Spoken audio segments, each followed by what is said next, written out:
এখন বাইরে আমি তো আনছি কে লেগা সামাজিক যোগাযোগ মাধ্যমে ছড়িয়ে পড়া সে ভাইরাল ভিডিওতে দেখা যায় স্ত্রী তার স্বামীকে একের পর এক থাপ্পড় মারছেন এবং ধাক্কা দিয়ে অপমান করছেন। অভাবের তাড়নায় টাকার দাবি মেটাতে অক্ষম স্বামী মাথা নিচু করে নীরবে সব অত্যাচার সহ্য করে যাচ্ছেন, যা দেখে নেটিজেনদের হৃদয় ভেঙে গেছে। ভিডিওতে দেখা যায় আশপাশের লোকজন বারবার এগিয়ে এসে কারণ জানতে চাইলেও স্ত্রী কাউকে তোয়াক্কা করছিলেন না, বরং নানা কটুকথা শুনিয়ে এবং শারীরিক আঘাত করে স্বামীকে স্মৃতিসৌধ থেকে জোরপূর্বক বের করে নেয়ার চেষ্টা করছিলেন। আনছি কে লেগা চল বাইরে চল তুই বাইরে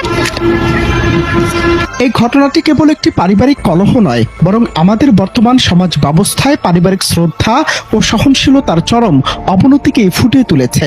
ইন্টারনেটে ভিডিওটি ভাইরাল হওয়ার পর থেকেই তোলপাড় শুরু হয়েছে নেট দুনিয়ায়।